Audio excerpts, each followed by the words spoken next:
الحمدللہ رب العالمین۔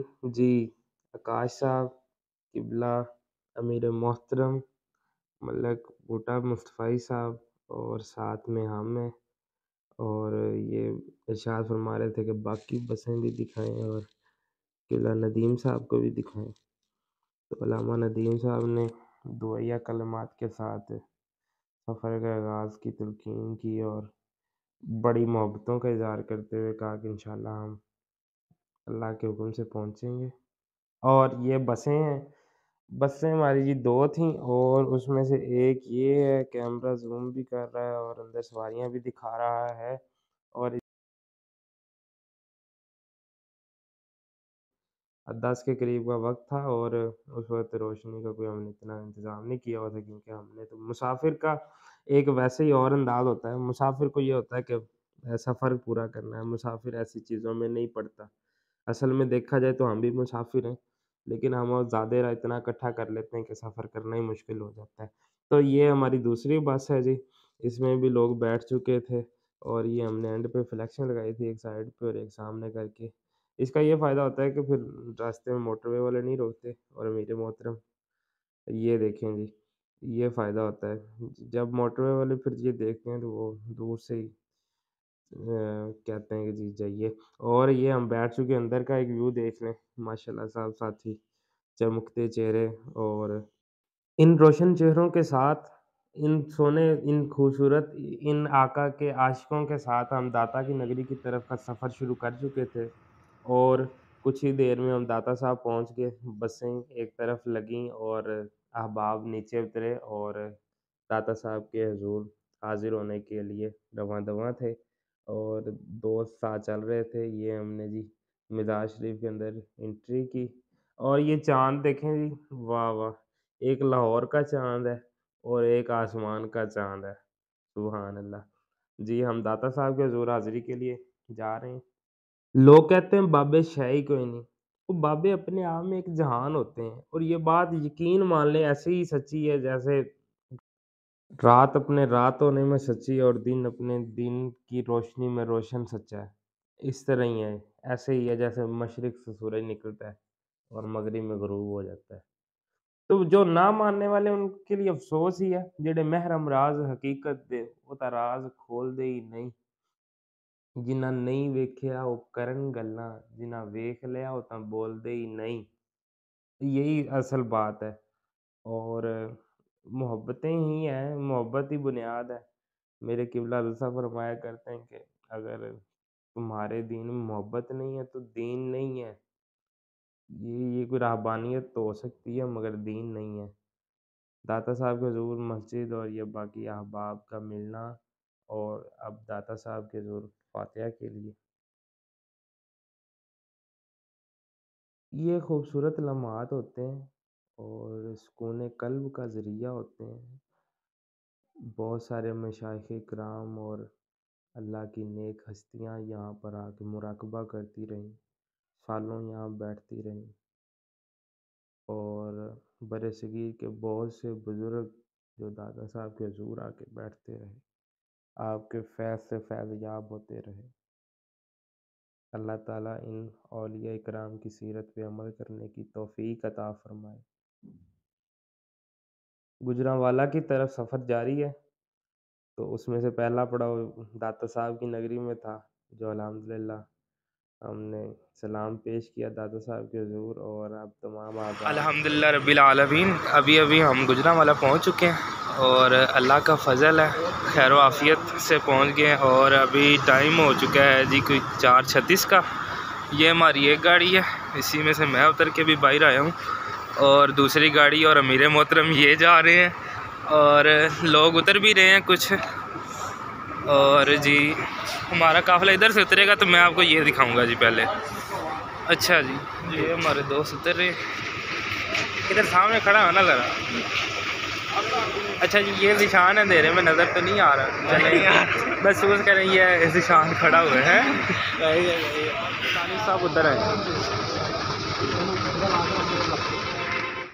جی، ہم پہنچے تو پھر آہستہ آہستہ سواریاں اتریں، دوست اترے سارے، اور لائنیں بنائیں، اور یہاں سے یہ مین روڈ ہے، یہاں سے اندر مرکز کی جو بلڈنگ ہے وہ 500 میٹر آگے ہے، تو یہاں سے قطاروں میں ساتھی آگے بڑھنے لگے اور مرکز کے مین دروازے پہ آ چکے ہیں۔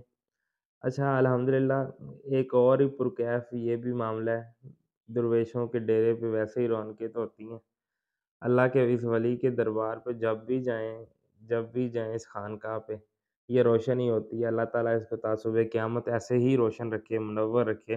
ہم گئے تو سیکورٹی کے احباب نے ہمیں کہا جی کیا ہم پہلے کھانے کے لیے آپ کو لے کے جائیں گے، اس کے بعد یہ دیکھیں کتنی خوبصورتی اور کتنے ادب کے ساتھ ہاتھ دھلائے جانے جیسے کسی ریاست کا کوئی امیر آیا ہو۔ کھانا کھایا، اس کے بعد ہم نے جی وضو کیا، فجر کا وقت ہو چکا تھا تو فجر کی تیاری کرنے لگے تمام دوست۔ یہ وضو خانے ہیں جی مرکز کے مارے۔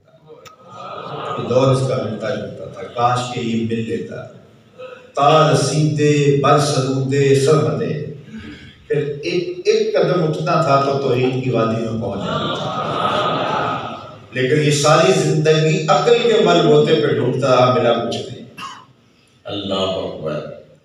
اس لیے اقبال نے خود اپنے لیے کہا کہ خرد کی گتھیاں سلجھا چکا میں، میرے مولا مجھے صاحب جنون کر۔ جی بیان کے بعد فوری ہم سو گئے تھے، تو ابھی دوبارہ اٹھے ہیں، فریش ہوئے ہیں، کپڑے چینج کیے اور ابھی ہم پنڈال کی طرف جا رہے ہیں۔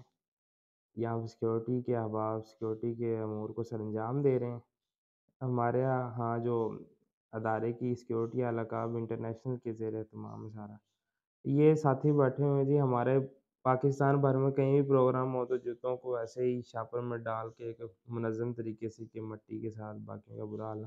اچھا یہ امامہ شریف باندھنے کا سٹال لگا ہوا تھا، اس دفعہ پہلی دفعہ تھا لیکن بڑا خوبصورت تھا، ایک کہ پگڑیاں ویسے ہی جو عزت کی علامت ہوتی ہیں تو یہاں پہ باندھ رہے تھے، اور یہ ہم پنڈال کے اندر داخل ہو گئے ہیں۔ ہر طرف ایک سفیدی سفیدی ہے اور بڑا ہی خوبصورت سا ایک سماں ہے۔ دیکھیں دوستوں کے ساتھ میں جب اندر داخل ہوا تو ساتھ میں چاند احباب تھے، باقی تو پتہ نہیں کدھر رہ گئے، امیر محترم اور ہم۔ یہ خوبصورت ننھی کلیاں، پھر انشاءاللہ وہ وقت دور نہیں ہے جب گلوں میں حسن شگوفوں میں باغپن ہوگا، وہ وقت دور نہیں ہے جب چمن چمن ہوگا، فضائیں زرد لبادے اتار پھینکیں گی، عروس وقت کا سرکار پیرہن ہوگا۔ بتانے اثر کے خالق کو باخبر کر دو، نئے زمانے کا ہر فرد بت شکن ہوگا۔ آئے مصطفیٰ فقیرو اپنی ہم دوبارہ سے نماز ظہر کے لیے نکل پڑے جی، اور ہم وضو بھی کریں گے، اس سے پہلے ہم لنگر کھائیں گے کیونکہ ہم نے صبح ہی کھایا تھا تقریباً 4:30 بجے، تو اس کے بعد ابھی دوبارہ ہم لنگر کھانے کی طرف آ گئے ہیں۔ یہ جو لنگر ہے نا سبحان اللہ، سارا سال اس کا ایک طرح سے انتظار بھی ہوتا ہے کہ وہاں پہ جو کھانے کا یہ ایک اپنا ہی مطلب کہ مزہ ہے اس میں نا، یہ جنہوں نے کھایا ہے وہ بڑے بہترین انداز میں بتا سکتے ہیں۔ اچھا جی ہم نے لنگر کھایا، اس کے بعد نماز ظہر کے لیے مرکز کی طرف بڑھے، اور مرکز کے ماشاءاللہ سنہرے گنبد اور اس پہ جھنڈے لہرا رہے تھے، اور ہم واپس آ گئے، باہر نکلنے لگے تھے، تو ایک دفعہ پھر سے آپ مرکز کی روحانیت کو دیکھیں ذرا، اور خوبصورت منظر جو اپنی طرف دیکھنے والوں کو اور مائل کر رہا ہے۔ اور یہ چھوٹی مسجد ہے پرے مرکز کے ایک طرف، اور یہاں پہ فاسٹ فوڈ اور باقی کافی ساری چیزوں کے شاپس ہیں، یا کیا اس کو کہیں گے آؤٹ لیٹس ہیں، آؤٹ لیٹس یا پتہ نہیں کہتے ہیں کیا کہتے ہیں۔ اچھا ہم باہر آئے تو یہ لوگ ابھی آ رہے تھے جب ہم ہو کے واپس جا رہے تھے، کیونکہ ہم نے پہلے یہ سوچا ہوا تھا۔ اچھا یہ دیکھیں جی اب دوبارہ سے ہم آگے دوسری نشست، پہلی نشست وہ تھی جس میں ہم اٹھ کے باہر آ گئے، ابھی دل دوسری نشست میں شروع ہو ہو چکی ہے اور آگے بڑھتے ہیں۔ نیاز شریف سنہری گنبدیں ہم پہ بیٹھے ہیں، ابھی خالی تھا کیونکہ ایسے لگ رہا ہے کیونکہ بہت زیادہ ایریا تھا اس کا، تو ابھی مفتی لیاقت امین مصطفی صاحب ہمارے ملتان سے ہیں، بیان فرما رہے تھے۔ اگر قبلہ مفتی صاحب کی آواز سن رہے ہیں اور اگر ہم اپنی آنکھیں بند کر لیں تو یہ فیصلہ کرنا مشکل ہو جاتا ہے کہ قبلہ عالمی مبلغ اسلام پیرزادہ محمد رضا ثاقب صاحب بیان فرما رہے ہیں یا مفتی صاحب ہیں۔ حضرت مولانا خالد مصطفی صاحب کا بیان شروع ہوا ان کے بعد، اور آپ ایک بہت خوبصورت لہجے میں بیان کرتے ہیں۔ ان کے فوری بعد حضرت مولانا یامین مصطفی صاحب ان کا بیان شروع ہوا۔ آپ نے سیلاب کے دنوں میں بہت ساری خدمات سر انجام دی، سیلاب زدہ علاقوں میں راشن لے کے جاتے رہے۔ ہمارے ساہیوال ڈویژن کے امیر مفتی ہاشم علی مصطفی صاحب بڑے ہی خوبصورت انداز میں بیان کرتے ہیں اور مجھ سے بڑی خصوصی محبت بھی کرتے ہیں، میں ان کا بڑا ہی شکر گزار بھی ہوں۔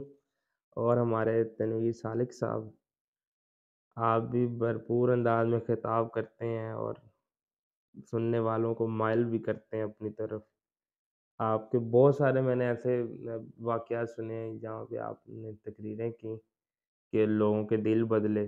علامہ حفیظ اللہ مصطفی صاحب، ان کے تو کیا ہی کہنے، اپنے آپ میں ایک درویش ہیں اور سبحان اللہ باتیں کرتے ہیں تو کمال کرتے ہیں، یقین مانیں۔ اور ان کی جو باتیں ہیں وہ مجھے بڑی خوبصورت لگتی ہیں، کیونکہ یہ صوفیزم پہ جس طرح یہ بولتے ہیں، بابا جی اشفاق صاحب عبد الباسط علی جیسے اور دیگر فلسفیوں اور دانشوروں کے نام لیے بغیر، اور ان کے بعد ہمارے دوسرے تنویر صاحب حضرت صاحب کے بڑے ہی خوبصورت مبلغین میں سے ایک، اور سب سے خاص اور کیا کہنے ان کے ڈاکٹر صاحب، ڈاکٹر عبداللہ مصطفی صاحب، حضرت کا تعلق لاہور سے ہے۔ ڈاکٹر عبداللہ مصطفی صاحب کے بعد فوری قبلہ عالمی مبلغ اسلام پیرزادہ محمد رضا ثاقب صاحب کا بیان۔ تو حضرت علی کا تذکرہ تکلیف دیتا ہے، تو آئیے اس زمانے کے اندر ہم اپنے اس عقیدے کا اظہار کرتے ہیں کہ ہم صحابہ کے در کے بھی غلام ہیں اور اہل بیت کی چوکھٹ کے بھی نوکر ہیں۔ تو ہمیں اپنے عقیدوں کو اپنے ماضی کے ساتھ جوڑنا پڑے گا، اور قال اور عقول اور اس دور کے فتنوں سے بچ کر کے ہمیں اپنے آباء و اجداد سے، اپنے بزرگوں سے، اپنے اسلاف سے جڑنا پڑے گا۔ فکر شاہ ریست ہمیں باریک تر، ورے شاہ با مصطفیٰ نزدیک تر۔ اقبال کہتے ہیں ان کی فکر جو تھی وہ اس نے نور لیا تھا حضور کی دہلیز سے، اور ان کا ورع اور ان کا تقوی حضور علیہ السلام کی ذات سے مستنیر تھا۔ لہٰذا اگر ہم ان کے ساتھ جڑ جاتے ہیں تو ہمیں خیریت، ہمیں عافیت، ہمیں روشنی۔ تو کیسے ہو سکتا ہے کہ میری پیشانی سجدے کے نور سے خالی رہے؟ میرے بزرگوں سے کسی نے کہا کہ حضور میں نماز تو پڑھنا چاہتا ہوں لیکن کیا کروں، صبح جاگ نہیں آتی۔ تو انہوں نے اسے پہلے تو غور سے دیکھا اور پھر کہا کہ اگر تیرا ارادہ پکا ہو تو نیند نہیں آتی۔ تم کہتے ہو جاگ نہیں آتی، میں کہتا ہوں نیند نہیں آتی۔ اللہ اکبر۔ تو 5 گانا نماز شعار زندگی رکھیں، اور جو شریعت اسلامیہ نے ہمیں جو ہے وہ طریق بتایا ہے، جو فرائض ہمارے اوپر عائد کیے ہیں، جو واجبات ہمارے اوپر لازم کیے ہیں، ان سے کبھی بھی ہم کوئی فرار کا راستہ اختیار نہ کریں، تو ماننا تراشی نہ کریں۔ نیکی کی فضیلت اور نیکی کرنے سے اللہ تعالیٰ جل شانہ کی قربت کا نصیب ہونا، اس کی اہمیت کا انکار نہیں ہے، لیکن یہ بات میں اپنے احباب سے بارہا کہتا ہوں، حرام ومشربہ حرام وملبسہ حرام وغذی بالحرام فأنی یستجاب لذلک۔ فرمایا کہ اس نے جو کھایا ہے وہ حرام کا ہے، اس نے جو پیا ہے وہ حرام کا ہے، اس نے جو لباس پہنا ہے وہ حرام کا ہے، فرمایا اس کو جو غذا دی گئی ہے وہ غذا حرام کے مال سے اسے حاصل ہوئی تھی۔ فرمایا فَأَنَّا يُسْتَجَابُ لِذَلِكَ، فرمایا مجھے بتاؤ کہ اس کی دعائیں کیسے قبول ہیں۔ یا رسول اللہ صلوات اللہ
پروگرام کا اختتام ہوا، نماز عصر کا وقت تھا اور اسی کے ساتھ ولاگ بھی ختم ہوا، اور طاہر ریاض مصطفی صاحب کے ساتھ اللہ حافظ۔